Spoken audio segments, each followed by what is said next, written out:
Hi friends, welcome to share market in Malayalam. കാര്യങ്ങൾ അത്ര സുഖത്തിലല്ല പോകുന്നതെന്നറിയാം. ഗോൾഡിലും സിൽവറിലും ഉണ്ടായിരിക്കുന്ന വലിയ ക്രാഷാണ് ഇപ്പോൾ സംസാര വിഷയം. സിൽവർ 20% ക്രാഷ് ചെയ്തപ്പോൾ മണി കൺട്രോളിൽ വന്ന റിപ്പോർട്ടാണ് 2008 ശേഷമുള്ള ഏറ്റവും വലിയ ഇൻട്രാഡേ ഡ്രോപ്പ് എന്നുള്ളത്. ആ സമയത്ത് ഗോൾഡ് 8% ക്രാഷായിരുന്നു. കുറച്ചങ്ങ് മുന്നോട്ട് പോയപ്പോൾ സ്ഥിതി അതിലും ഭീകരമായി. സിൽവറിൽ 30% ക്രാഷ്. ഈ വീഡിയോ റെക്കോർഡ് ചെയ്യുമ്പോഴും 26% മുകളിൽ ഡൗൺ ആയിട്ടാണ് സിൽവർ നിൽക്കുന്നത്. 30% ക്രാഷ് എന്ന് പറയുമ്പോൾ 1980 ശേഷമുള്ള ഏറ്റവും വലിയ ക്രാഷ്. ആക്ച്വലി സിൽവർ $75 വരെ താഴേക്ക് പോയിട്ടുണ്ടായിരുന്നു. പിന്നീട് ഇപ്പോൾ ട്രേഡ് ചെയ്യുന്നത് $78. എന്തായാലും ഈ ക്രാഷിന് കാരണം ട്രംപാണ്. അതിപ്പോൾ സിൽവറിൻ്റെയും ഗോൾഡിൻ്റെയും മാത്രമല്ല, നമ്മുടെ ഇന്ത്യൻ മാർക്കറ്റിൻ്റെ ക്രാഷിന് കാരണവും, അത് ക്രാഷ് എന്ന് പറയാൻ പറ്റില്ല, ഇന്ത്യൻ മാർക്കറ്റിൻ്റെ സൈഡ് വേസിന് കാരണവും ട്രംപാണ്. ലോകത്തുള്ള മറ്റെല്ലാ പ്രശ്നങ്ങൾക്കും കാരണം ട്രംപാണ്. മറ്റ് രാജ്യങ്ങളെല്ലാം കൂടി ഒരു ഇൻഡിക്കേറ്റർ കണ്ടുപിടിക്കാനുള്ള, ഒരു ടെക്നിക്കൽ ഇൻഡിക്കേറ്റർ കണ്ടുപിടിക്കാനുള്ള ഗവേഷണത്തിലാണ്. അപ്പോൾ ആ ഇൻഡിക്കേറ്ററിൻ്റെ പേര് ട്രംപ് ഇൻഡിക്കേറ്റർ എന്നാണ്. ഈ ഇൻഡിക്കേറ്റർ ഉണ്ടെങ്കിൽ ലോകത്ത് എവിടെയുമുള്ള സ്റ്റോക്ക് മാർക്കറ്റിൽ വളരെ പ്രോഫിറ്റബിളായിട്ട് ട്രേഡ് ചെയ്യാൻ പറ്റും. ഇപ്പോൾ തന്നെ പല ഇൻസ്റ്റിറ്റ്യൂഷൻസും ഈ ഇൻഡിക്കേറ്റർ ഉപയോഗിക്കുന്നുണ്ട്. സാധാരണക്കാരിലേക്ക് എത്തിയിട്ടില്ല. എനിക്ക് തോന്നുന്നു ട്രംപ് ഇനി ഭരിക്കാനുള്ള കാലാവധി 3 വർഷം കൂടിയുണ്ട്. അപ്പോൾ ഈ 3 വർഷം ഈ ഇൻഡിക്കേറ്റർ റെലവൻ്റ് ആയിരിക്കും. എന്തായാലും ട്രംപ് ഇൻഡിക്കേറ്റർ കിട്ടിക്കഴിഞ്ഞിട്ടുണ്ടെങ്കിൽ ഞാൻ നിങ്ങളെ അറിയിക്കാം. ഇനിയിപ്പോൾ അത് ഇൻസ്റ്റാൾ ചെയ്താൽ മാത്രമേ നമുക്ക് പ്രോഫിറ്റബിളായിട്ട് ട്രേഡ് ചെയ്യാനായിട്ട് സാധിക്കൂ.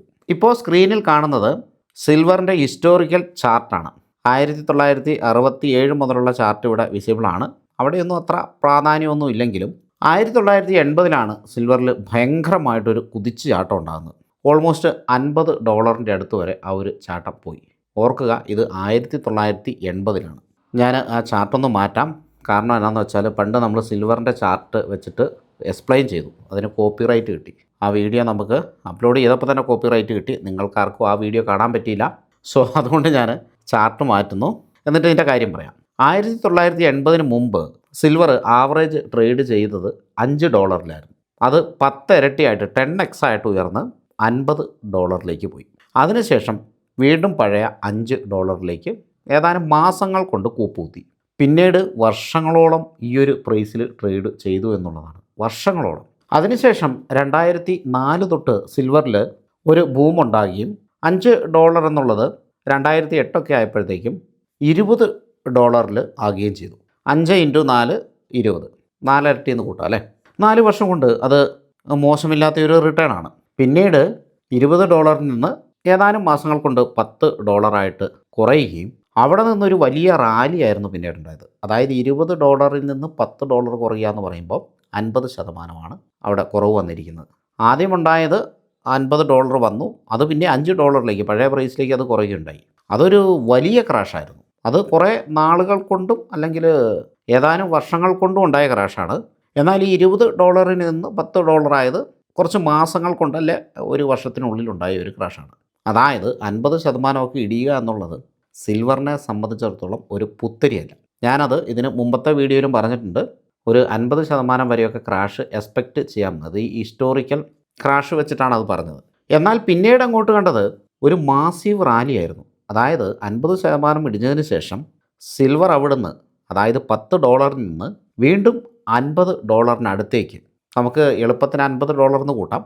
അപ്പോൾ അങ്ങോട്ട് ഒരു ഹ്യൂജ് റാലി നടത്തി. അതായത് അവിടുന്ന് ഉയർന്നതും ഒരു 5 ഇരട്ടിയാണ്, 5x റിട്ടേൺ.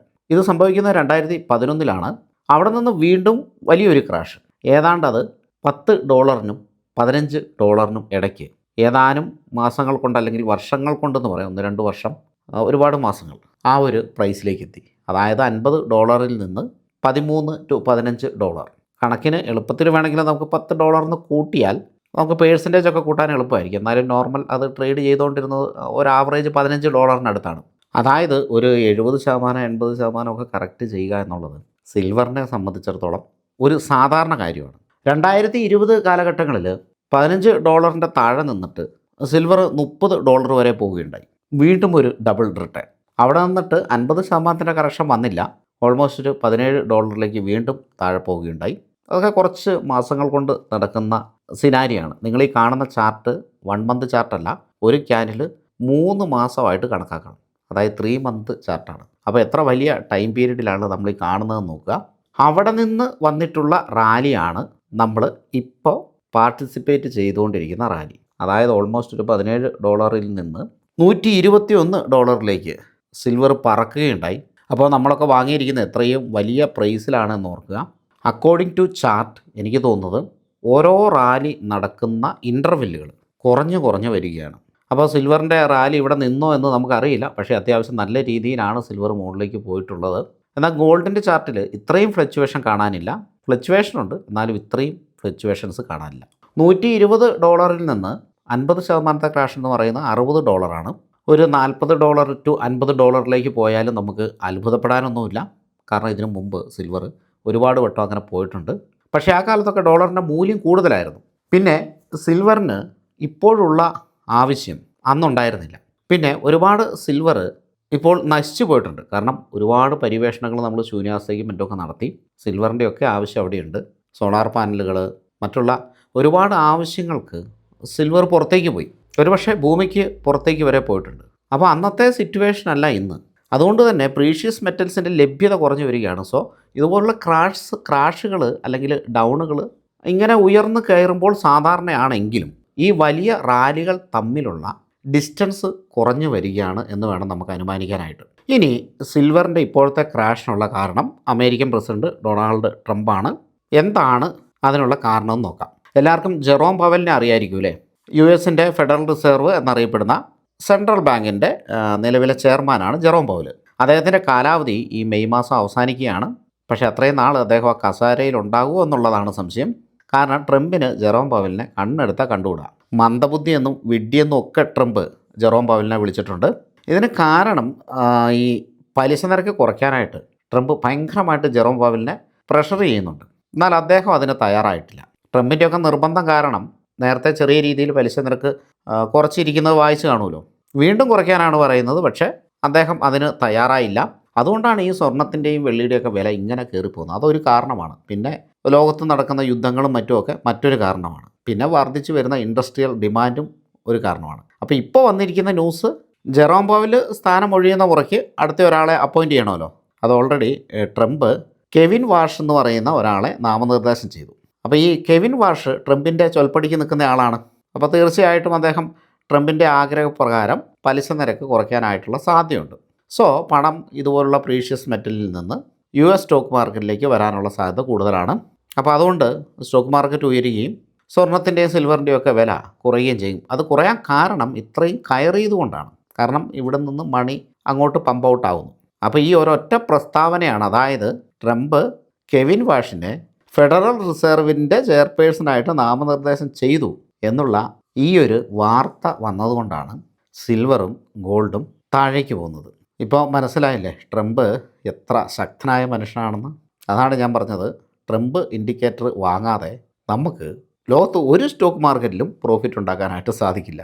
എനിക്ക് തോന്നുന്നു അതും ട്രംപിൻ്റെ തന്നെ സൃഷ്ടിയായിരിക്കും, അല്ലെങ്കിൽ അവരുടെ ഒരു യൂണിറ്റിൻ്റെ സൃഷ്ടിയായിരിക്കും. ഹ്യൂജ് വില കൊടുക്കേണ്ടി വരും ഇൻഡിക്കേറ്റർ വാങ്ങാനായിട്ട്. നമുക്കൊക്കെ പിരിവിട്ട് വാങ്ങാം. അപ്പോൾ സിൽവറിൻ്റെയൊക്കെ കാര്യം പറയുകയാണെങ്കിൽ അതിൻ്റെയൊക്കെ ഒരു സപ്പോർട്ട് എന്ന് പറയുന്ന $50 ആ ഒരു റേഞ്ചിലാണെങ്കിലും അതിലും താഴേക്കൊക്കെ വന്നിട്ടുള്ള ഹിസ്റ്റോറിക്കലി നമുക്ക് കാണാൻ പറ്റും. സോ അതാണ് ഞാൻ $40 to $50 എന്ന് പറഞ്ഞാൽ അതൊരു റീസണബിൾ പ്രൈസായിട്ടാണ് എനിക്ക് തോന്നുന്നത്.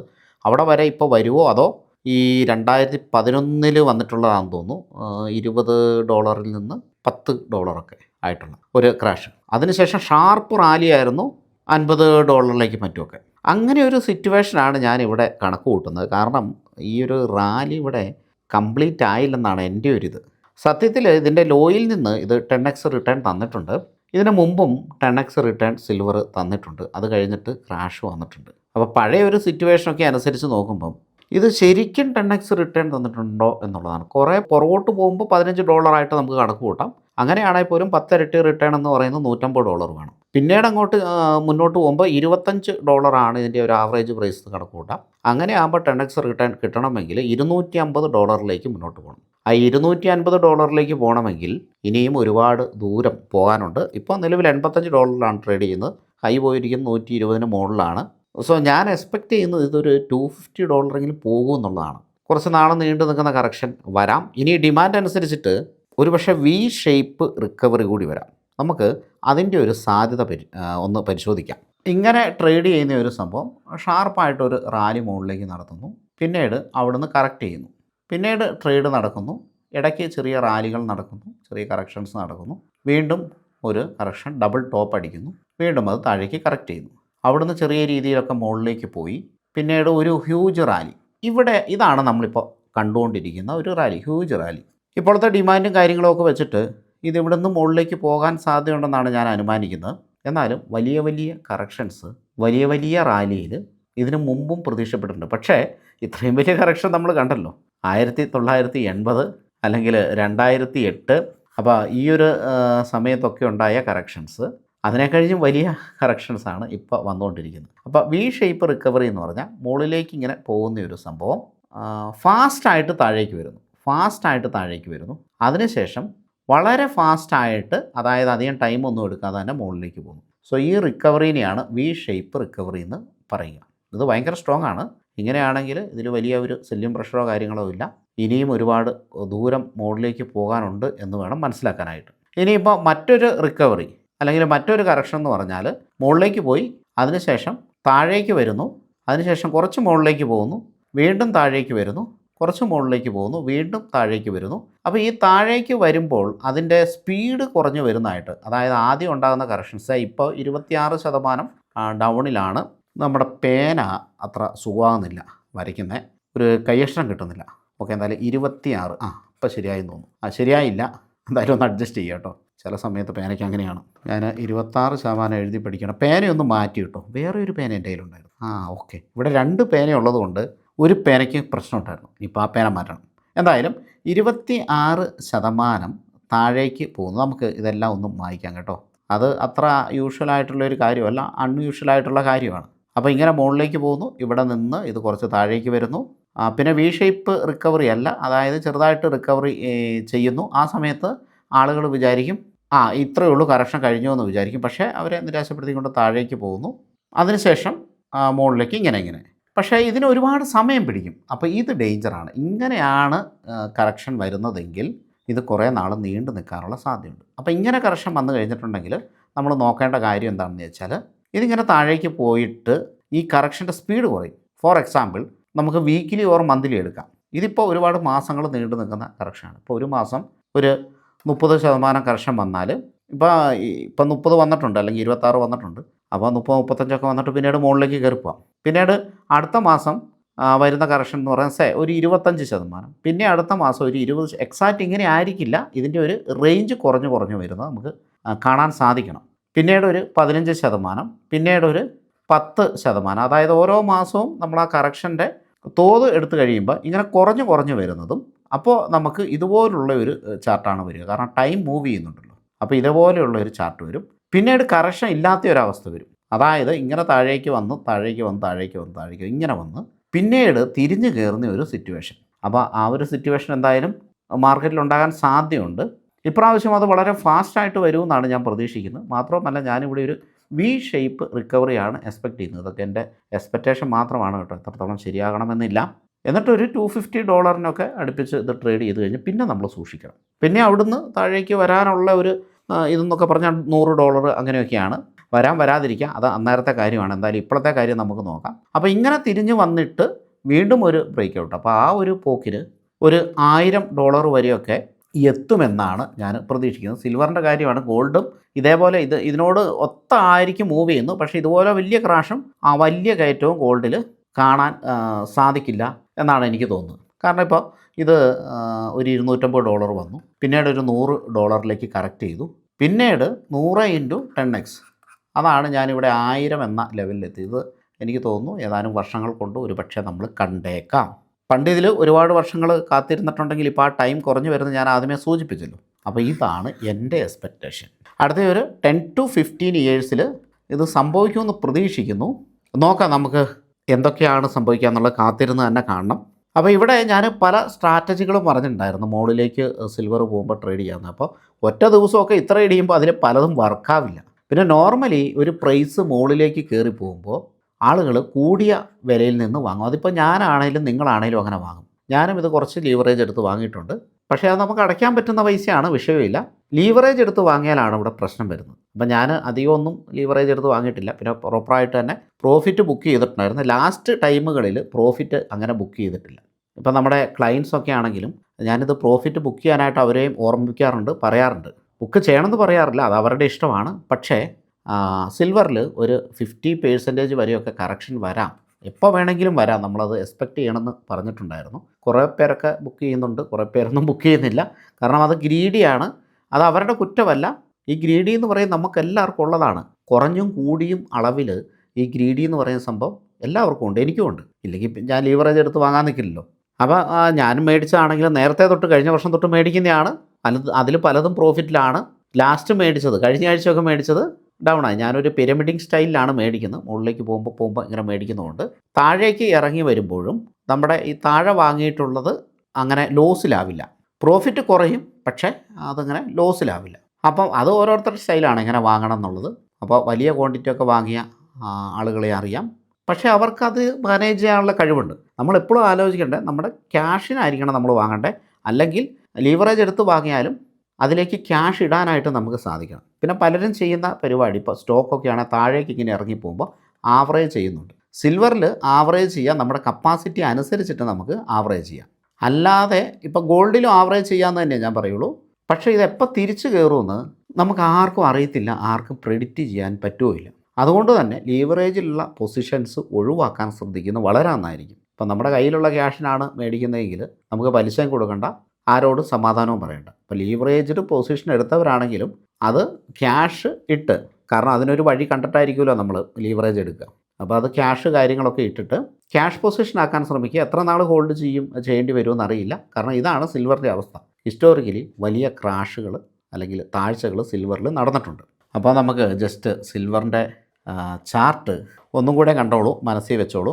ഇത് മനസ്സിലാക്കിയിട്ട് വേണം നമ്മൾ സിൽവറിൽ ട്രേഡും മറ്റുമൊക്കെ ചെയ്യാനായിട്ട്. ഇനി നമുക്ക് കുറച്ച് കമൻസും അതിൻ്റെ റിപ്ലൈയും നോക്കാം കേട്ടോ. അപ്പോൾ ഈ സെക്ഷൻ താല്പര്യമില്ലാത്തവർ സ്കിപ്പ് ചെയ്ത് കൊടുക്കുക. ഇവിടെ നമ്മുടെ ഫസ്റ്റ് മെസ്സേജ് തന്നെ 5 മണിക്കൂർ മുമ്പ് വന്ന മെസ്സേജാണ്. ചൈനീസ് മാർക്കറ്റിൽ ട്രേഡ് ചെയ്യുന്ന ETF-കളും അതുപോലെ തന്നെ മ്യൂച്വൽ ഫണ്ടുകളും പറയാൻ പറഞ്ഞിട്ട്. നമുക്ക് ഗ്ലോബൽ മ്യൂച്വൽ ഫണ്ടുണ്ട്. ഓൾറെഡി ഞാൻ അതിൽ SIP പോകുന്നുണ്ട്. ആദ്യം നമുക്ക് ETF-ലേക്ക് കിടക്കാം. ട്രംപ് ഇങ്ങനെയൊക്കെ ഓരോ സംഭവങ്ങൾ ചെയ്യുന്നത് US മാർക്കറ്റിനെ ഉയർത്താൻ വേണ്ടിയിട്ടാണ്. സോ US മാർക്കറ്റിൽ ട്രേഡ് ചെയ്യുന്ന മ്യൂച്വൽ ഫണ്ടുകളും ETF-കളും ഉണ്ട് കേട്ടോ. ETF എനിക്ക് തോന്നുന്നു 4 എണ്ണം ഉണ്ട്. അതിൻ്റെ വീഡിയോ നമ്മൾ നേരത്തെ ചെയ്തിട്ടുണ്ട്. അതവിടെ നിൽക്കട്ടെ. ചൈനീസ് മാർക്കറ്റ് എനിക്കൊരു പ്രതീക്ഷയുള്ളൊരു മാർക്കറ്റാണ്. ഉള്ളിൽ കയറി പോകുന്നുണ്ട്. അപ്പോൾ ഈ ETF ഞാൻ മേടിച്ചിട്ടുണ്ട് കേട്ടോ. ഞാൻ ഹോൾഡ് ചെയ്യുന്ന ETF ആണ്. അത് ഏതാണെന്ന് പറയാം, HNG SNG ബീസ്. അപ്പോൾ അത് സ്ക്രീനിൽ എഴുതി കാട്ടുന്നുണ്ട്. അതൊന്ന് നോക്കി കേട്ടോ. എനിക്ക് തോന്നുന്നു കഴിഞ്ഞ ദിവസവും ഈ ഒരു ETF ഉയർച്ചയിലായിരുന്നു. ഞാനത് നേരത്തെ മേടിച്ചിട്ടുണ്ട്, ഡിസ്ക്ലൈമറാണ്. പിന്നെ ഒരു മ്യൂച്വൽ ഫണ്ടുണ്ട്. അതിൻ്റെ പേര് axis greater China equity fund of fund എന്നാണ്. പിന്നെ നമുക്ക് വന്നിരിക്കുന്ന വേറെ ഒരു ക്വസ്റ്റ്യൻ, സിൽവർ ബാർ വാങ്ങി ഇപ്പോൾ സൂക്ഷിക്കുന്നത് നല്ലതാണോ എന്നാണ്. എൻ്റെ അഭിപ്രായം നല്ലതാണ് എന്നാണ്. കാരണം ഇത് വളരെ നല്ല രീതിയിൽ മുകളിലേക്ക് പോകും. ഇത് ഒരു ഫ്ലക്ച്വേഷൻ ഉണ്ടെങ്കിലും പോകുമെന്നാണ് ഞാൻ പ്രതീക്ഷിക്കുന്നത്. പക്ഷേ പേഴ്സണലി ഞാൻ സിൽവർ ബാർ വാങ്ങുന്നില്ല. കാരണം നമുക്കിവിടെ ഡിജിറ്റൽ ഗോൾഡും സിൽവറും സെബിയുടെ അല്ലെങ്കിൽ ഗവൺമെൻറ്റിൻ്റെ ഒക്കെ റെഗുലേഷനോട് കൂടി തന്നെ അവൈലബിൾ ആണ്. മ്യൂച്വൽ ഫണ്ടും ഉണ്ട്. സോ ബാറിൻ്റെ ആവശ്യമില്ല. അത് സൂക്ഷിക്കാൻ ഭയങ്കര ബുദ്ധിമുട്ടാണ്. അപ്പോൾ ഈയിടെയൊക്കെ കാണുന്ന ന്യൂസ് എന്ന് പറയുന്നത് പല വീടുകളിലും കള്ളന്മാർ അതിക്രമിച്ച് കയറുന്നു, സ്വർണവും മറ്റും മോഷ്ടിച്ചുകൊണ്ട് പോകുന്നു. എന്തിന്, മുക്കുപണ്ടം വരെ മോഷ്ടിച്ചുകൊണ്ട് പോകുന്ന വാർത്തകൾ കാണുന്നുണ്ട്. സ്വർണം പോകുന്നതല്ല പ്രധാന പ്രശ്നം, മറിച്ച് നമ്മുടെ ജീവന് തന്നെ ആപത്താണ്. സോ അതുകൊണ്ട് ഫിസിക്കൽ ഗോൾഡും സിൽവറും ഞാൻ പറയുക ഒഴിവാക്കുക എന്നുള്ളതാണ്, പരമാവധി ഒഴിവാക്കുക എന്നുള്ളതാണ്. കാരണം ഇത് ലോകത്ത് വളരെ കുറച്ചേ ഉള്ളൂ. ഈ പ്രീഷ്യസ് മെറ്റൽസ്, ഗോൾഡിന് അധികം ഉപയോഗങ്ങൾ ഇൻഡസ്ട്രി പർപ്പസ് ഇല്ലെങ്കിലും സിൽവറിന് ഒരുപാട് ഉപയോഗങ്ങളുണ്ട്. അപ്പോൾ വളരെ ശക്തമായിട്ട് മുകളിലേക്ക് പോകുമ്പോൾ വളരെ ശക്തമായ ക്രാഷും അതിൽ വരാൻ സാധ്യതയുണ്ട്. അത് നമ്മളെങ്ങനെ എടുക്കുന്നു എന്നുള്ളതാണ്. സോ അതുകൊണ്ട് ഫിസിക്കൽ ഗോൾഡും സിൽവറും ഞാൻ പേഴ്സണലി ഒഴിവാക്കുകയാണ് ചെയ്യുക. ഇനി അടുത്ത ക്വസ്റ്റ്യൻ, സിൽവർ ETF-ൽ മാത്രം ഇടണോ അതോ ഗോൾഡ് ആൻഡ് സിൽവർ ETF-ൽ ഇടുന്നതാണോ നല്ലത്? ഇപ്പോൾ നിക്ഷേപിക്കുകയാണെങ്കിൽ ലംസമാണോ SIP ആണോ നല്ലത്? നമ്മൾ ഓർക്കേണ്ടത്, വില വളരെ കൂടിയിരിക്കുന്ന സമയത്ത് എപ്പോഴും നല്ലത് SIP ആണ്. വില വളരെ കുറഞ്ഞിരിക്കുന്ന സമയം അല്ലെങ്കിൽ സൈഡ് വേസ് മാർക്കറ്റ് ആണെങ്കിലും SIP തന്നെയാണ് നല്ലത്. പിന്നെ വളരെ പെട്ടെന്ന് ഒരു വലിയ ക്രാഷ് വന്നു. ഇപ്പോൾ കൊറോണ ക്രാഷ്, അതാണ് ഒരു ഉദാഹരണമായിട്ട് ഓർക്കുന്നത്. മാർക്കറ്റിൽ അങ്ങനെ ഒരു ക്രാഷ് വന്നു, വളരെ ശക്തമായിട്ട് ഇത് താഴേക്ക് പോയി. പിന്നെ ഒരു V ഷേപ്പ് റിക്കവറി ആണ് വരുന്നത് എങ്കിൽ ലംസം ഇൻവെസ്റ്റ്മെൻ്റ് ആണ് നല്ലത്. പിന്നെ സിൽവർ ETF-ൽ മാത്രം ഇടണോ ഗോൾഡ് ആൻഡ് സിൽവർ ETF-ൽ ഇടണോ എന്നുള്ളതിൻ്റെ ക്വസ്റ്റ്യൻ ഈ വീഡിയോയിൽ തന്നെ ഇത് മൊത്തം കണ്ടിട്ടുണ്ടെങ്കിൽ മനസ്സിലാകും. അപ്പം ഞാൻ പറയുന്നത് രണ്ടും വേണമെന്നാണ് ഞാൻ പറയുന്നത്. സ്റ്റെബിലിറ്റിക്ക് വേണ്ടിയിട്ട് ഗോൾഡും, സ്റ്റെബിലിറ്റി എന്ന് പറഞ്ഞാൽ താഴെ പോകുമ്പോൾ അതും താഴെ പോകുന്നുണ്ടാകും, പക്ഷേ പേഴ്സൻറ്റേജ് കുറവായിരിക്കും. ഉയരുമ്പോഴും അങ്ങനെ തന്നെ. പിന്നെ ട്രേഡിങ്ങും മറ്റും ഒക്കെ ചെയ്യാനായിട്ടൊക്കെ സിൽവറും ഉപയോഗിക്കാം. അപ്പോൾ രണ്ടും വേണമെന്നുള്ളതാണ് എൻ്റെ അഭിപ്രായം. അടുത്ത ഒരാൾ ചോദിച്ചേക്കുന്നത് ഡിമാറ്റ് അക്കൗണ്ട് തുടങ്ങി സിൽവർ ETF-ൽ ഇൻവെസ്റ്റ് ചെയ്യുന്ന സ്റ്റെപ്പ് ബൈ സ്റ്റെപ്പ് വീഡിയോ ചെയ്യാവോ എന്നാണ്. ഞാൻ വാട്സപ്പ് നമ്പർ കൊടുത്തിട്ടുണ്ട്. അപ്പോൾ വാട്സപ്പ് അയക്കാൻ പറഞ്ഞിട്ട്, കാരണം ഇപ്പോൾ നമ്മുടെ ഏഞ്ചൽ മണിയിലൊക്കെ അക്കൗണ്ട് എടുക്കുന്നവർക്ക് ഇത് വാങ്ങാൻ അറിയില്ലാത്ത ആളുകൾക്ക് ഞാൻ അവരെന്താണോ വാങ്ങാൻ ഉദ്ദേശിക്കുന്നത് അത് വീഡിയോ ആയിട്ട് ചെയ്ത് അയച്ചു കൊടുക്കാറുണ്ട്. വളരെ എളുപ്പമാണത്. അപ്പോൾ നമ്മൾ ഇതൊക്കെ ചെയ്യുന്നത് നമ്മുടെ ക്ലയൻസിന് മാത്രമാണ്, അല്ലെങ്കിൽ അങ്ങനെ അക്കൗണ്ട് എടുക്കുന്നവർക്ക്. അല്ലാതെ നമുക്ക് ചെയ്യാൻ പറ്റില്ല, സമയമില്ല. എല്ലാവരും അങ്ങനെ തന്നെയാണ് കേട്ടോ. എല്ലാവർക്കും റിപ്ലൈ കൊടുക്കാൻ ആർക്കും പറ്റാറില്ലല്ലോ. അപ്പം അങ്ങനെ ഇതാണ് ഇപ്പോൾ എൻ്റെ എല്ലാവരുടെയും പോർട്ട്ഫോളിയോ റെഡ് ആയിരിക്കുമോ? എൻ്റെ എല്ലാം റെഡാണ്, മ്യൂച്വൽ ഫണ്ട് ഉൾപ്പെടെ. ഇത് ഒരു 4 ദിവസം മുമ്പ് വന്ന കമൻറ്റാണ്. വളരെ സീരിയസ് ആയിട്ട് നമ്മൾ ഇതിനെടുക്കണം.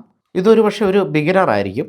നമ്മുടെ പോർട്ട്ഫോളിയോ എപ്പോഴും ഗ്രീനിൽ വെക്കാനായിട്ട് ശ്രമിക്കണം. നമ്മുടെ P&L പോസിറ്റീവ് ആയിരിക്കണം. അതുപോലെ തന്നെ പോർട്ട്ഫോളിയോ തന്നെ ഗ്രീനിൽ വെക്കാനായിട്ട് ശ്രദ്ധിക്കണം. അത് കുറേ വർഷങ്ങൾ കൊണ്ടുള്ള ഇൻവെസ്റ്റ്മെൻറ്റ് കൊണ്ടേ ഇത് സാധിക്കും. ഇപ്പോൾ 2 വർഷം എങ്ങാണ്ട് മുമ്പ് വാങ്ങിയ സോവറിൻ ഗോൾഡ് ബോണ്ട് എൻ്റെ കയ്യിലുണ്ട്. കഴിഞ്ഞ ദിവസം ക്രാഷ് വന്നു, എന്നാൽ പോലും അതിന് മുമ്പ് അത് 200% മുകളിൽ അപ്പായിരുന്നു. അത് ഗോൾഡാണ്. അത് ഞാൻ വിറ്റിരുന്നെങ്കിലോ?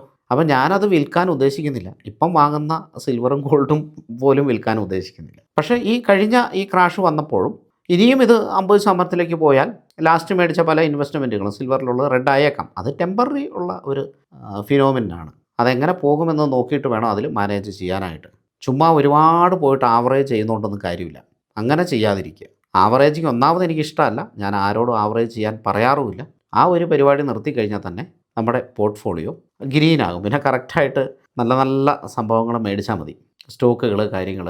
അപ്പോൾ എപ്പോഴും നമ്മുടെ കയ്യിൽ നല്ല നല്ല കമ്പനികൾ കുറച്ച് ക്വാണ്ടിറ്റികൾ മേടിച്ചിട്ട് പിന്നെ അത് വിൽക്കാതെ ഇരിക്കാൻ പറ്റുന്നത്, ഇപ്പോൾ ലോങ് ടൈമിലേക്ക് മൂവ് ചെയ്യാൻ സാധ്യതയുണ്ട് എന്ന് കരുതുന്ന കമ്പനികൾ, അങ്ങനെ അത് മേടിച്ച് ഹോൾഡ് ചെയ്യുന്നത് നല്ലതായിരിക്കും എന്ന് എനിക്ക് തോന്നുന്നു. എനിക്ക് അങ്ങനെ ഇഷ്ടപ്പെട്ട 2 ബിസിനസ് എന്ന് പറയുന്നത്, ഒന്ന് ICICI AMC, ആ ഒരു കമ്പനി എനിക്ക് ഭയങ്കര ഇഷ്ടമാണ്. പിന്നെ ഗ്രോ എന്ന് പറയും, നമ്മുടെ ഗ്രോ ആപ്പൊക്കെ എനിക്ക് തോന്നുന്നു ഇന്ത്യയിൽ തന്നെ ഒരുപാട് പേര് ഉപയോഗിക്കുന്നതാണ് അല്ലേ. അപ്പോൾ ഗ്രോ എന്ന് പറയുന്ന ആ ഒരു കമ്പനി എനിക്ക് നല്ലതായിട്ട് തോന്നി. ഇത് റെക്കമെൻഡേഷൻ അല്ല കേട്ടോ, ബൈ ഓർ സെൽ റെക്കമെൻഡേഷൻ അല്ല.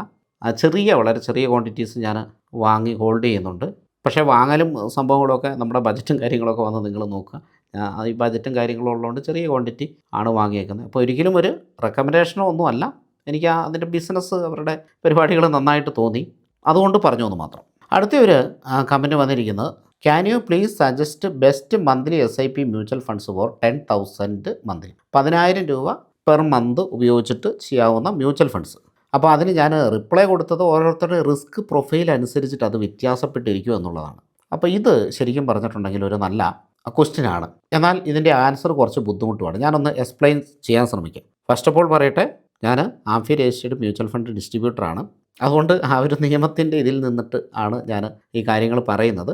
ആളുകളുടെ റിസ്ക് പ്രൊഫൈലും അവരുമായിട്ട് കമ്മ്യൂണിക്കേറ്റ് ചെയ്യാതെയൊന്നും നോർമലി മ്യൂച്വൽ ഫണ്ട് സെലക്ട് ചെയ്യാൻ അല്ലെങ്കിൽ സജസ്റ്റ് ചെയ്യാൻ കഴിയില്ല. ഫോർ എക്സാമ്പിൾ, ഒരാൾക്ക് 2 വർഷം കഴിഞ്ഞിട്ട് ക്യാഷ് ആവശ്യമുണ്ട്. അദ്ദേഹം ഇപ്പോൾ SIP സ്റ്റാർട്ട് ചെയ്യുകയാണ്. ഈ SIPയുടെ അല്ലെങ്കിൽ ഇതിൽ നിന്നുണ്ടാകുന്ന പൈസ 2 വർഷം കഴിഞ്ഞിട്ട് അദ്ദേഹത്തിന് ആവശ്യമുണ്ട്. അദ്ദേഹം സെലക്ട് ചെയ്യുന്ന അല്ലെങ്കിൽ അദ്ദേഹത്തിന് സെലക്ട് ചെയ്യുന്ന ഫണ്ട്സും മറ്റൊരാൾക്ക് 5 വർഷം കഴിഞ്ഞിട്ട് പൈസ മതി, മറ്റൊരാൾക്ക് 10 വർഷം കഴിഞ്ഞിട്ട് പൈസ മതി, മറ്റൊരാൾ ഒരു റിട്ടയർമെൻറ്റ് പർപ്പസിനാണ്, അദ്ദേഹത്തിന് ഒരു 30-40 വയസ്സേ ഉള്ളൂ, റിട്ടയർമെൻറ്റ് പർപ്പസിനാണ് മ്യൂച്വൽ ഫണ്ട് സെലക്ട് ചെയ്യുന്നത്. അങ്ങനെയൊക്കെയുള്ള ആളുകൾക്ക് പല പല മ്യൂച്വൽ ഫണ്ട്സാണ് വേണ്ടത്. ചില ആളുകൾ, അവർക്കിപ്പോൾ ഒരു വലിയ പൈസ ഉണ്ട്, റിട്ടയറായി, 60 വയസ്സായി, അല്ലെങ്കിൽ 60 വയസ്സെന്ന് ഞാൻ പറഞ്ഞെന്നുള്ളൂ, റിട്ടയർമെൻറ്റ് പ്രായം നമ്മളാണ് തീരുമാനിക്കുന്നത്, 55 വയസ്സ്, 50 വയസ്സ്, അതേതാ നമ്മളാണ് തീരുമാനിക്കുന്നത്. എനിവേ, അപ്പോൾ 60 വയസ്സായി എന്ന് വിചാരിച്ചു, അല്ലെങ്കിൽ റിട്ടയർമെൻ്റ് ആയി എന്ന് വിചാരിച്ചു, അദ്ദേഹത്തിൻ്റെ കയ്യിൽ ഒരു 50 ലക്ഷം രൂപയുണ്ട്, അദ്ദേഹത്തിന് മാസം ഒരു ഇത്ര രൂപ വേണം. അങ്ങനെയുള്ള ആൾക്ക് മറ്റൊരു ഫണ്ട്, മറ്റ് തരത്തിലുള്ള ഫണ്ടുകൾ, ഇങ്ങനെയൊക്കെയാണ് സെലക്ട് ചെയ്യുന്നത്. So best SIP mutual fund എന്നുള്ളത് ഓരോരുത്തർക്കും വ്യത്യസ്തമാണ്. അപ്പോൾ ഇങ്ങനെ കാണുമ്പോൾ നമ്മൾ വിചാരിക്കുക ഇദ്ദേഹം ലോങ് ടൈമിലേക്ക് ഹോൾഡ് ചെയ്യാൻ പറ്റും, അങ്ങനെയുള്ള ഒരു വ്യക്തിയാണ്, അദ്ദേഹത്തിന് ഒരു 10-15 വർഷം കഴിഞ്ഞിട്ട് മതി ഈ ക്യാഷ് എന്ന ഒരു അസംഷനിൽ നമുക്ക് കുറച്ച് ഫണ്ടുകൾ പറയാൻ പറ്റും. അപ്പോൾ ആ ഫണ്ടുകൾ നോർമലി എല്ലാവരും ഒരു 100% ഇന്ത്യൻ മാർക്കറ്റിലാണ് ഇൻവെസ്റ്റ് ചെയ്യുന്ന ഫണ്ടുകളാണ് സജസ്റ്റ് ചെയ്യാറുള്ളത്. പക്ഷേ എൻ്റെ ഒരു അഭിപ്രായത്തിൽ അത് മാത്രം പോരാ, ഗ്ലോബലി ഉള്ള ഫണ്ടുകളും വേണം. ഇപ്പോൾ ആക്സിസിൻ്റെ ഗ്ലോബൽ ആൽഫ എന്ന് പറയുന്ന ഒരു ഫണ്ടുണ്ട്. 75% US മാർക്കറ്റിലാണ് ഇൻവെസ്റ്റ് ചെയ്യുന്നത്. പക്ഷേ അത് മാറാം കേട്ടോ. അപ്പോൾ ആ ഒരു ഫണ്ട് എനിക്ക് വളരെ നല്ലൊരു ഫണ്ടായിട്ട് തോന്നി. അത് ഇൻ്റർനാഷണൽ ഫണ്ടാണ്. അപ്പോൾ അതൊരു ഭാഗം ഒരു 2,500 SIP അങ്ങനെ എന്തെങ്കിലും വേണമെങ്കിൽ ചെയ്യാവുന്നതാണ്. പിന്നെ ഇപ്പോഴത്തെ ഈ കമ്മോഡിറ്റി സംഭവം കണ്ടല്ലോ, ഗോൾഡും സിൽവറും, അപ്പോൾ കമോഡിറ്റിയുമായിട്ട് ബന്ധപ്പെട്ടിട്ടുള്ള ഫണ്ടുകൾ വളരെ നന്നായിട്ട് തോന്നി. അപ്പോൾ അതിന് എനിക്കിഷ്ടപ്പെട്ടത് ആക്സിസിൻ്റെ മൾട്ടി അസറ്റ് അലോക്കേഷൻ ഫണ്ട്, DSPയുടെ മൾട്ടി അസറ്റ് അലോക്കേഷൻ ഫണ്ട്. അപ്പോൾ ഇതിലൊക്കെ സിൽവറിൻ്റെയും ഗോൾഡിൻ്റെയും ഒക്കെ ചിലത് ഗോൾഡ് കാണില്ല, ചിലത് സിൽവർ കാണില്ല, ചിലത് ഇത് രണ്ടും കാണും, പ്ലസ് ഇൻ്റർനാഷണൽ ഫണ്ട്സും കാണും. അത് കാലാകാലങ്ങളിൽ ഫണ്ട് മാനേജേഴ്സ് മാറ്റുകയും ചെയ്യും. അപ്പോൾ അത് നോക്കണം കേട്ടോ. അപ്പോൾ എനിക്ക് തോന്നുന്നു DSPയിലൊക്കെ ഇൻ്റർനാഷണൽ ഫണ്ട്സ് കൂടിയുണ്ട്. അപ്പോൾ അങ്ങനെയുള്ള കൊട്ടക്കിൻ്റെ മൾട്ടി അസറ്റ് അലോക്കേഷൻ ഫണ്ട്, പിന്നെ പണ്ട് നമ്മൾ പറഞ്ഞിട്ടുണ്ട് ICICI പ്രുഡൻഷ്യലിൻ്റെ മൾട്ടി അസറ്റ് അലോക്കേഷൻ ഫണ്ട്. അതിൽ സിൽവറൊക്കെ അതിൻ്റെ പേഴ്സൻറ്റേജ് കുറവാണ്. അതുകൊണ്ട് തന്നെ ഭ്രാന്തമായിട്ടുള്ള ഉയർച്ചയും ഭ്രാന്തമായിട്ടുള്ള താഴ്ചയുമില്ല. ഒരു ഡീസൻറ്റ് ഉയർച്ച താഴ്ചകളും ഒക്കെയുള്ള ഒരു നല്ല ഫണ്ടാണ് ICICI പ്രുഡൻഷ്യലിൻ്റെ മൾട്ടി അസറ്റ് അലോക്കേഷൻ ഫണ്ട്. എന്നാലിപ്പോൾ കൊട്ടക്കിൻ്റെയും അല്ലെങ്കിൽ DSPയുടെയും ആക്സിസിൻ്റെയും ഒക്കെ നോക്കും കുറച്ച് വയലൻ്റ് ആണ്. കാരണം അതിൽ സിൽവർ കുറച്ച് കൂടുതലുണ്ട്. അപ്പം സിൽവർ ഓൾറെഡി വയലൻ്റ് ആണല്ലോ. അപ്പോൾ അതുപോലെ മെറ്റലുമായിട്ട് ബന്ധപ്പെട്ടിട്ടുള്ള ഒന്നോ രണ്ടോ ഫണ്ടുകൾ, കാരണം ഓരോ ഫണ്ടുകളും ഓരോ രീതിയിലാണ് ബിഹേവ് ചെയ്യുന്നത്. സോ അതൊന്നോ രണ്ടോ ഫണ്ടുകൾ നന്നായിരിക്കും എന്ന് എനിക്ക് തോന്നുന്നു. SIP ആണല്ലോ അല്ലേ, ലോങ് ടൈം SIP ആണ്. പിന്നെ ഓഫ് കോഴ്സ് ഇന്ത്യൻ മാർക്കറ്റിൽ ഇൻവെസ്റ്റ് ചെയ്യുന്ന അതൊരു ഫ്ലെക്സി ക്യാപ്പ് നന്നായിട്ട് എനിക്ക് തോന്നി. അതായത് നമ്മുടെ പരാഗ് പരീഖിൻ്റെ ഫ്ലെക്സി ക്യാപ്പോ അല്ലെങ്കിൽ HDFCയുടെ ഫ്ലെക്സി ക്യാപ്പ്. HDFC എനിക്ക് വളരെ ഇഷ്ടമുള്ള ഒരു ഫണ്ടാണ്. നമ്മൾ നേരത്തെ വീഡിയോകളൊക്കെ ചെയ്തിട്ടുണ്ട്. അപ്പോൾ HDFCയുടെ ഒരു ഫ്ലെക്സി ക്യാപ്പ് വളരെ നന്നായിട്ട് തോന്നി. ഇപ്പോൾ തന്നെ 4 ഫണ്ടായി അല്ലേ. മൾട്ടി അസറ്റിൽ ഒരു 2 ഫണ്ട് സെലക്ട് ചെയ്യാം, ഒരു ഇൻ്റർനാഷണൽ ഫണ്ട് സെലക്ട് ചെയ്യാം. പിന്നെ ഇത് കൂടാതെ ചൈന ഫണ്ടുണ്ട്, നമ്മൾ നേരത്തെ പറഞ്ഞു. അതിലൊക്കെ അല്ലാതെ ഇൻവെസ്റ്റ് ചെയ്യാം, അല്ലാതെയൊക്കെ നോക്കിയിട്ട് ഇൻവെസ്റ്റ് ചെയ്യാം. കുറച്ച് എക്സ്ട്രാ ഇൻവെസ്റ്റ്മെൻറ്റുകൾ അങ്ങനെ കാര്യങ്ങളൊക്കെ ചൈന വേണമെങ്കിൽ കേട്ടോ. പിന്നെ യൂറോപ്യൻ മാർക്കറ്റിൽ ഇൻവെസ്റ്റ് ചെയ്യുന്ന ഫണ്ടുണ്ട്, ബ്രസീലിൽ ഇൻവെസ്റ്റ് ചെയ്യുന്ന, അതൊക്കെ നമ്മളൊന്ന് സ്റ്റഡി ചെയ്തിട്ട് വേണമെങ്കിൽ ചെറിയ ചെറിയ ഇൻവെസ്റ്റ്മെൻറ്റുകൾ അതിൽ നോക്കാം.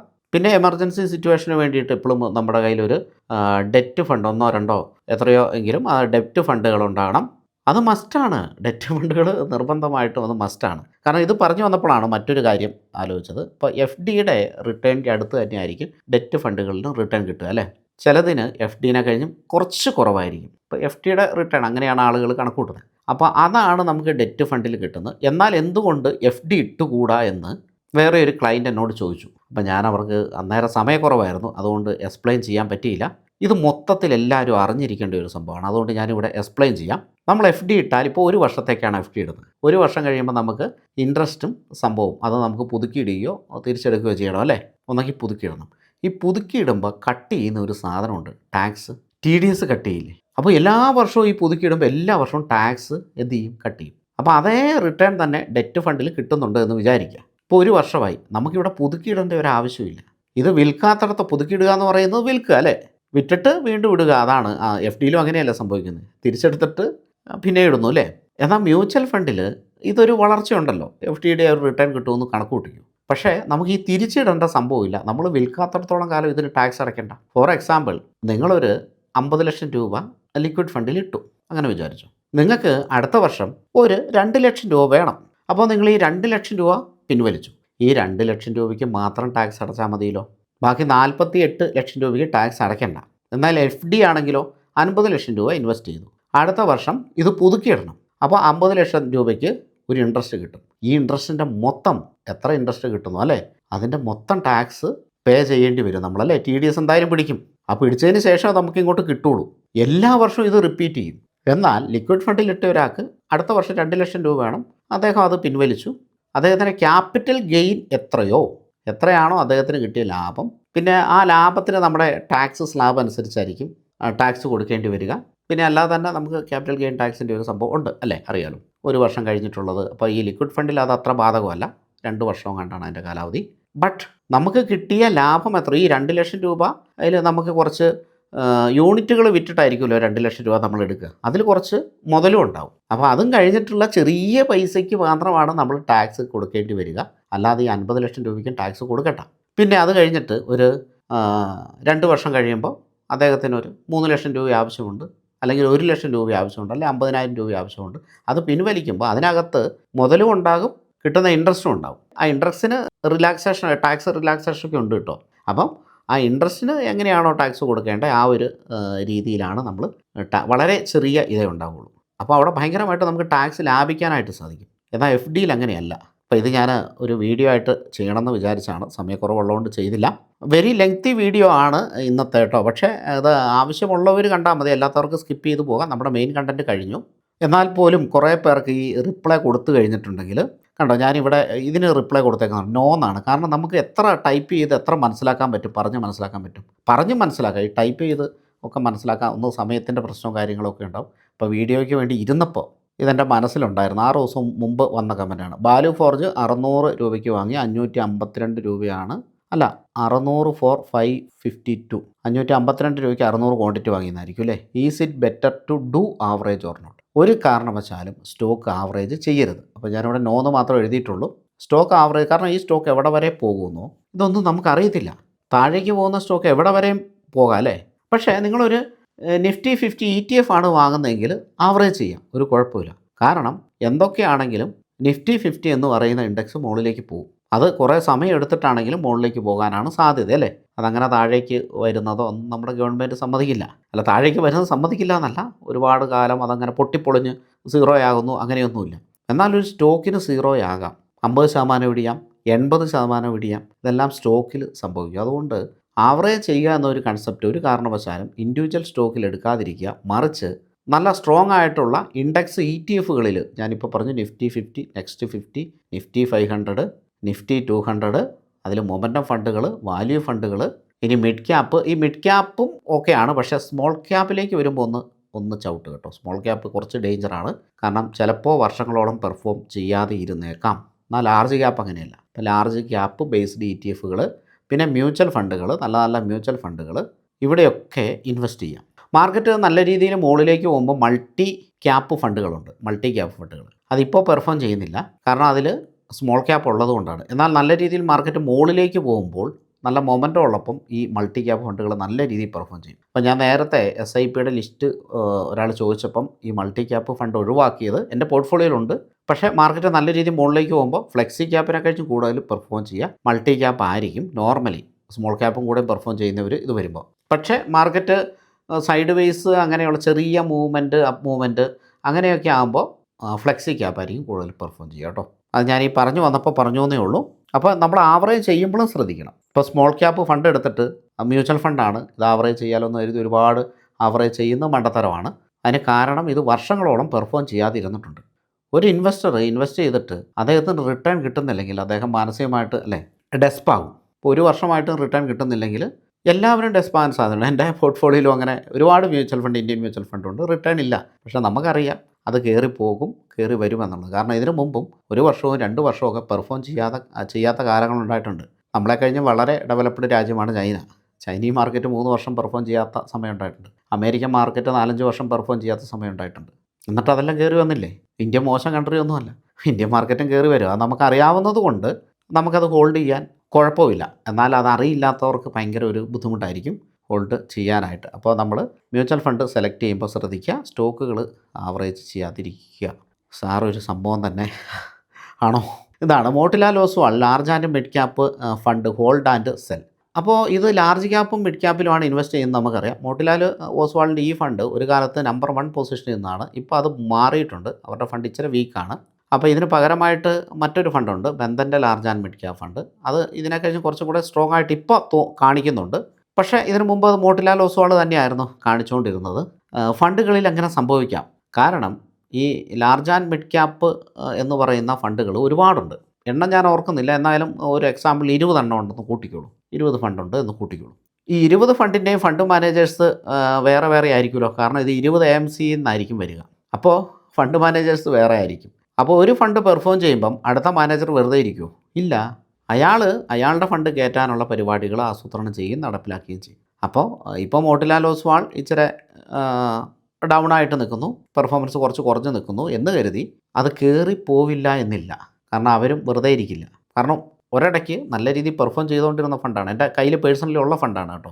അതുകൊണ്ട് എനിക്കറിയാവുന്നത്. പിന്നെ ബന്ധൻ്റെ large and mid cap fund അത് കുറച്ചും കൂടെ നല്ല ഇതിനെ കഴിഞ്ഞ് ബെറ്ററായിട്ട് പെർഫോം ചെയ്യുന്നതായിട്ട് തോന്നി. അപ്പോൾ അത് നോക്കുക കേട്ടോ. അപ്പോൾ ഈ ഫണ്ടുകൾ നമ്മൾ കൊടുക്കേണ്ട ആവശ്യമൊന്നുമില്ല, ഒരു കാരണവുമില്ല. നമുക്കത് ഹോൾഡ് ചെയ്താൽ മാത്രം മതി. ഇപ്പോൾ വന്നിരിക്കുന്ന കറക്ഷൻ ഇതൊക്കെ സ്വാഭാവികമാണ്. ഇതിലും കൂടുതൽ നാൾ നീണ്ടു നിന്നിട്ടുള്ള കറക്ഷൻസ് നമ്മുടെ മാർക്കറ്റിലും ഉണ്ടായിട്ടുണ്ട്, വിദേശ മാർക്കറ്റുകളിലും ഉണ്ടായിട്ടുണ്ട്. എന്നിട്ട് എന്തെങ്കിലും സംഭവിച്ചോ? ഒന്നുമില്ല. അപ്പോൾ അത് ഹോൾഡ് ചെയ്താൽ മതി കേട്ടോ. ലാസ്റ്റ് 1 ഇയർ ആയിട്ട് SIP ചെയ്യുന്നുണ്ട്. കറൻ്റ്ലി ഈ ഫണ്ട് നെഗറ്റീവ് റിട്ടേൺ ആണ്. ഓക്കെ. ഏതാ? മോട്ടിലാൽ ഓസ്വാളിൻ്റെ ഇത് ആയിക്കോട്ടെ. അത് നമുക്കറിയാമല്ലോ. ഇപ്പോൾ നിഫ്റ്റി 50 തന്നിരിക്കുന്ന റിട്ടേൺ എന്ന് പറയുന്നത് സിംഗിൾ ഡിജിറ്റ് റിട്ടേൺ ആണ്. അതിപ്പം നിഫ്റ്റി 50യുടെ ഇത് മൂവ്മെൻറ്റ് മാറുന്നതനുസരിച്ച് മാറും. പക്ഷേ അവർ തന്നിരിക്കുന്ന റിട്ടേൺ എന്ന് പറയുന്നത് എനിക്ക് തോന്നുന്നു 10% താഴെയുള്ളൂ. നിഫ്റ്റി 50 എന്ന് പറഞ്ഞ ഇൻഡെക്സ് ആണ്. ഞാൻ പറഞ്ഞല്ലോ ഗവൺമെൻറ് എന്തെങ്കിലുമൊക്കെ ചെയ്യുമെന്നുള്ളത് അതിനെ കയറ്റാനുള്ളത്. അപ്പം നമ്മുടെ ഇന്ത്യൻ മാർക്കറ്റിൽ ആ ഒരു ഇൻഡെക്സ് മാത്രമേ അത്യാവശ്യം നല്ല റിട്ടേൺ തന്നിട്ടുള്ളൂ. പിന്നെ തീമാറ്റിക് സംഭവങ്ങളൊക്കെ ഉണ്ട്, അതവിടെ നിൽക്കട്ടെ. IT ഒന്നും തന്നിട്ടേ ഇല്ല അല്ലേ, IT ഫാർമയൊന്നും നല്ല റിട്ടേൺ ഒന്നും തന്നിട്ടില്ല. അപ്പം പൊതുവേ നമ്മൾ നോക്കുകയാണെങ്കിൽ നിഫ്റ്റി 50 ആണ് എന്തെങ്കിലും ഒരു റിട്ടേൺ തന്നിട്ടുള്ളൂ. അപ്പോൾ അതിലെ കുറച്ച് കമ്പനികൾ മാത്രമാണ് ഈ ഫണ്ടിലുള്ളൂ. കാരണം ഇത് ലാർജ് ക്യാപ്പും ഉണ്ട്, മിഡ് ക്യാപ്പും ഉണ്ട്. ലാർജ് ക്യാപ്പ് എന്ന് പറഞ്ഞാൽ തന്നെ 100 കമ്പനികളാണ്, ഏറ്റവും വലിയ 100 കമ്പനികൾ.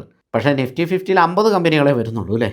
നെക്സ്റ്റ് 50 ഞാൻ ഹോൾഡ് ചെയ്യുന്നുണ്ട്. നെക്സ്റ്റ് 50 എന്ന് പറഞ്ഞാൽ ഈ 50 കമ്പനികൾ കഴിഞ്ഞിട്ടുള്ളത് ഒരു റിട്ടേണും ഇല്ല, ഒന്നുമില്ല. ചെറിയ എന്തോ റിട്ടേൺ ഉണ്ട്. ഞാൻ കുറേ SIP ചെയ്തു, ചെറിയ എന്തോ റിട്ടേണിൽ അങ്ങനെ നിൽക്കുന്നു. അപ്പോൾ അതാണ് അവസ്ഥ.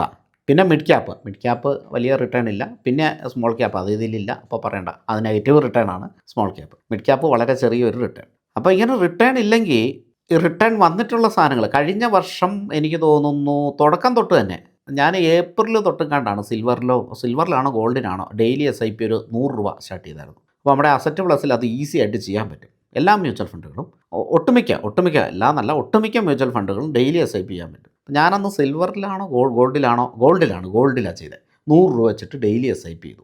അത് നല്ല ലാഭത്തിലാണ് നിൽക്കുന്നത്.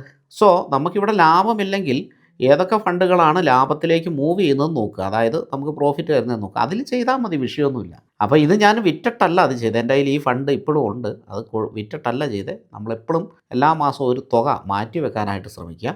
ബിസിനസ് ഉള്ളവർക്കും സാലറി ഉള്ളവർക്കും ഒക്കെ ഇത് പറ്റുമല്ലോ. അപ്പോൾ ഇങ്ങനെ മാറ്റി വെക്കാനായിട്ട് ശ്രമിക്കുക. അപ്പോൾ അത് നമ്മൾ SIP പോലെ ചെയ്യുക. അത് പെർഫോം ചെയ്യുന്ന സ്ഥലം എവിടെയാണ് അവിടെ ചെയ്യുക. ഇപ്പോൾ ഇൻ്റർനാഷണൽ, ഇപ്പോൾ ചൈന പെർഫോം ചെയ്തിട്ടുണ്ട്, US നല്ല രീതിയിൽ പെർഫോം ചെയ്തിട്ടുണ്ട്. കഴിഞ്ഞ വർഷത്തെ കാര്യമാണ് ഞാൻ പറയുന്നത്. യൂറോപ്പ് നല്ല രീതിയിൽ പെർഫോം ചെയ്തിട്ടുണ്ട്. ഞാൻ നേരത്തെ പറഞ്ഞ ആക്സിസിൻ്റെ ഗ്ലോബൽ ഫണ്ട് നല്ല രീതിയിൽ പെർഫോം ചെയ്തിട്ടുണ്ട്. സിൽവർ നല്ല രീതിയിൽ പെർഫോം ചെയ്തിട്ടുണ്ട്. ഗോൾഡ് നല്ല രീതിയിൽ പെർഫോം ചെയ്തിട്ടുണ്ട്. പിന്നെ വേറെയും ഒരുപാട് ഫണ്ടുകളുണ്ട്, ഞാൻ പേര് ഓർക്കുന്നില്ല. വേറെ എന്തിനേറെ പറയുന്നത്, നമ്മുടെ HDFC flexi cap, Parag Parikh flexi cap, അതാണ് ഞാൻ ഫ്ലെക്സി ക്യാപ്പ് എന്ന് പറഞ്ഞത്. അപ്പോൾ ഫ്ലെക്സി ക്യാപ്പ് ഫണ്ടുകൾ നല്ല രീതിയിൽ പെർഫോം ചെയ്തിട്ടുണ്ട്. പിന്നെ അടുത്ത് മൾട്ടി അസറ്റ് അലോക്കേഷൻ ഫണ്ട് നല്ല രീതിയിൽ പെർഫോം ചെയ്തിട്ടുണ്ട്. Multi asset allocation funds perform ചെയ്യാൻ കാരണം എന്താണ്, സിൽവറും ഗോൾഡും കയറിയതുകൊണ്ടാണ്. അപ്പോൾ ഇങ്ങനെയുള്ള ഫണ്ടുകളിലേക്ക് ഇൻവെസ്റ്റ്മെൻറ്റ് നടത്തുക. ഇനിയിപ്പോൾ നിങ്ങൾക്കിത് സ്വിച്ച് ചെയ്ത് നടത്തണമെങ്കിൽ അത് ചെയ്യാം, വിറ്റിട്ട് നടത്തണമെങ്കിൽ അത് ചെയ്യാം കേട്ടോ. പക്ഷേ എൻ്റെ ഒരു ഇത് ഹോൾഡ് ചെയ്യുക. എല്ലാ മാസവും ഒരു തുക മാറ്റി വെക്കാൻ നമുക്കുണ്ടാകുക. എന്നിട്ട് നിങ്ങളുടെ ഫണ്ട് പെർഫോം ചെയ്യുന്നില്ലെങ്കിൽ നിങ്ങളുടെ ഫണ്ട് മാനേജരോട് ചോദിക്കുക. അല്ലെങ്കിൽ ഇപ്പം ഞാൻ പറഞ്ഞല്ലോ, ഞാനൊരു മ്യൂച്വൽ ഫണ്ട് ഡിസ്ട്രിബ്യൂട്ടറാണ്. അപ്പം നമ്മുടെ ക്ലയൻസിന് എന്നോട് ചോദിക്കാം, ഈ ഫണ്ട് പെർഫോം ചെയ്യുന്നില്ല, ഇപ്പോൾ പെർഫോം ചെയ്യുന്ന വേറെ ഏതൊക്കെ ഫണ്ടുണ്ട്, താങ്കളുടെ അഭിപ്രായത്തിൽ അതിൽ ഏതിലൊക്കെ ഇൻവെസ്റ്റ് ചെയ്യാം. അപ്പം ഞാൻ അവർക്ക് പറഞ്ഞു കൊടുക്കും, ഇപ്പോൾ പെർഫോം ചെയ്യുന്നു ഇന്ന ഫണ്ടുകളാണ്, എൻ്റെ അഭിപ്രായത്തിൽ ഇന്ന ഫണ്ടുകളിലൊക്കെ നമുക്ക് ചെയ്യാം. പഴയ ഫണ്ട് സ്റ്റോപ്പ് ചെയ്യണോ, പോസ് ചെയ്യണോ, അല്ലെങ്കിൽ ഹോൾഡ് ചെയ്യണോ, അതും കൂടെ ചോദിക്കും. അപ്പോൾ അവരുടെ ക്യാഷ് കാര്യങ്ങൾ എത്രയൊക്കെ ഉണ്ട്, ഇതെല്ലാം മനസ്സിലാക്കിയതിന് ശേഷം ഒരു സജഷൻ ഞാൻ കൊടുക്കും. അത് നമ്മുടെ ക്ലയൻസിന് എല്ലാവർക്കും ചോദിക്കാം കേട്ടോ. അപ്പോൾ അത് ചോദിക്കാനുള്ള വാട്സപ്പ് നമ്പറുണ്ട്, അത് നിങ്ങളുടെ ആപ്ലിക്കേഷനിൽ തന്നെയുണ്ട്, അല്ലെങ്കിൽ ഞാൻ തന്നിട്ടുണ്ട്, വേറെ എക്സ്ട്രാ നമ്പറും കൂടെ തന്നിട്ടുണ്ട്. അപ്പോൾ ഇങ്ങനെ ചെയ്താൽ മതി. എല്ലാ കാലത്തും എന്തെങ്കിലുമൊക്കെ പെർഫോം ചെയ്തുകൊണ്ടിരിക്കും. അത് നമ്മൾ ആലോചിക്കുക, മനസ്സിലാക്കുക. അപ്പോൾ ആരോ ഒരാൾ ഇത് കൊടുത്തിട്ടുണ്ട്, മെസ്സേജ് കൊടുത്തിട്ടുണ്ട്, മോട്ടിലാലിൻ്റെ മിക്ക ഇക്വിറ്റി ഫണ്ട്സും വെരി അഗ്രസീവാണ്. Average stock picking 20 to 25 on a high beta basis. കയറിയാൽ നല്ല രീതിയിൽ കയറും, ഇറങ്ങിയാൽ പിന്നെ പറയണ്ടല്ലോ. ഓക്കെ, കറക്റ്റാണ്, അദ്ദേഹം പറഞ്ഞ കറക്റ്റാണ്. ഇറങ്ങിയാൽ നല്ല രീതിയിൽ ഇറങ്ങും. അപ്പോൾ നല്ല രീതിയിൽ കയറുന്ന ഫണ്ടുകൾ നല്ല രീതിയിൽ ഇറങ്ങും. സിൽവറിൻ്റെ സംഭവം കണ്ടില്ലേ, സിൽവർ നല്ല രീതിയിൽ കയറി നല്ല രീതിയിൽ ഇറങ്ങുന്നു, അത്രയേ ഉള്ളൂ. അത് നമ്മൾ മനസ്സിലാക്കിയാൽ മതി. ആസാൻ ഇൻവെസ്റ്റർ നമ്മളത് മനസ്സിലാക്കുക, ട്രേഡറും മനസ്സിലാക്കുക. നമ്മുടെ ഗിരീഷ് ചേട്ടൻ സിൽവറിലില്ല, നല്ല വീഡിയോ ചേട്ടാന്ന്. സിൽവറിൽ അദ്ദേഹം ഇല്ലാത്തത് നന്നായി. ഇൻ്റർനാഷണൽ ഫണ്ടുകൾ നമുക്ക് എങ്ങനെ തുടങ്ങാം, ഏതാണ് ആപ്ലിക്കേഷൻ? ഇൻ്റർനാഷണൽ ഫണ്ടുകൾ മിക്ക എല്ലാ ആപ്ലിക്കേഷനിലും ചെയ്യാൻ പറ്റും. അപ്പം നമ്മൾ ഉപയോഗിക്കുന്നത് ഇപ്പോൾ ഏഞ്ചൽ ഫണ്ടിൻ്റെ ആപ്ലിക്കേഷൻ, അതിൽ ചെയ്യാൻ പറ്റും. എല്ലാത്തിനും ലിങ്കുകൾ ഡിസ്ക്രിപ്ഷനിൽ കൊടുത്തിട്ടുണ്ട് കേട്ടോ, താല്പര്യമുള്ളവർ എടുക്കുക. പിന്നെ നിങ്ങൾക്ക് എന്തെങ്കിലും ഹെൽപ്പ് വേണമെങ്കിൽ അത് ചോദിക്കുക, നമ്മുടെ വാട്സപ്പിൽ ചോദിക്കുക. അത് ഉള്ളി നമ്മുടെ ക്ലയൻസിനായിട്ട് പരിമിതപ്പെടുത്തിയിട്ടുണ്ട്, കാരണം സമയപ്രശ്നം. അല്ലെങ്കിൽ ഒരുപാട് മെസ്സേജ് വരും, അതുകൊണ്ട് വരുന്നുണ്ട് ഇപ്പോൾ തന്നെ. പക്ഷേ ഒരുപാട് വന്നു കഴിഞ്ഞാൽ നമുക്കത് ഹാൻഡിൽ ചെയ്യാൻ പറ്റില്ല, കാരണം ഞാൻ തന്നെ വേണമല്ലോ ഇതൊക്കെ ചെയ്യാനായിട്ട്, അതാണ് കുഴപ്പം കേട്ടോ. അപ്പം എല്ലാ ഫണ്ട്സ് ബസാറിൽ തുടങ്ങാം, അസറ്റ് പ്ലസ് തുടങ്ങാം, ഞാൻ ഏഞ്ചൽ മണി തുടങ്ങാം, എല്ലാം അതിൻ്റെ കാര്യങ്ങളൊക്കെ കൊടുത്തിട്ടുണ്ട് ഇവിടെ, ലിങ്ക് ഡിസ്ക്രിപ്ഷനിലുണ്ട് എന്നുള്ളത്. അതിലൊരാൾ ഇട്ടേക്കുന്ന കമൻറ്റ് ഇത് എല്ലാവർക്കും അറിയാവുന്നതായിരിക്കും കേട്ടോ. എന്തായാലും ഞാനൊന്ന് വായിക്കാം, നല്ല കമൻറ്റാണ്. Most of the Indian stocks are trading at crazy valuation without even a decent earnings. അതായത് കോർപ്പറേറ്റ് ഏണിങ്സ്, അതായത് പ്രോഫിറ്റ്, കമ്പനി എത്രയാണോ പ്രോഫിറ്റ് ഉണ്ടാക്കുന്നത് അത് വളരെ കുറവും വാല്യുവേഷൻസ് വളരെ കൂടുതലുമാണ്. No benefit from government recent GST reforms to the market. അതൊക്കെ ലോങ് ടൈമിലേക്ക് ചിലപ്പോൾ വന്നേക്കും കേട്ടോ. ഷോർട്ട് ടൈമിലേക്ക് കാണാത്തതാണ് പല കാരണങ്ങൾ കൊണ്ട്. India's main issue is per capita income. Government must do something for it. I strongly believe Indian market is entering the zone of the correction rather than stock correction. Let's wait and see if any miracle happens after the union budget. അപ്പോൾ എല്ലാവരും union ബജറ്റിന് വേണ്ടി wait ചെയ്യുകയാണ്. അദ്ദേഹം പറഞ്ഞ പല കാര്യങ്ങളും കറക്റ്റാണ്. എന്തായാലും നമുക്കും യൂണിയൻ ബജറ്റിന് വേണ്ടിയിട്ട് വെയിറ്റ് ചെയ്യാം. ഇന്ന് നിങ്ങളുടെ കമൻറ്റുകൾ കൂടി ഉൾപ്പെടുത്തിയതുകൊണ്ട് വീഡിയോ വളരെ ലെങ്തിയായി. അപ്പോൾ ഇതുപോലുള്ള വീഡിയോ വേണമെങ്കിൽ അത് കമൻറ്റിലൊന്ന് രേഖപ്പെടുത്തുക, വേണ്ടെങ്കിലും കമൻറ്റിലൊന്ന് രേഖപ്പെടുത്തുക. നമുക്ക് അടുത്ത വീഡിയോ നിങ്ങളുടെ അഭിപ്രായം അനുസരിച്ച് ചെയ്യാം. Thank you for watching. Happy investing. Investments in securities market and mutual funds are subject to market risks. Read all the related documents carefully before investing.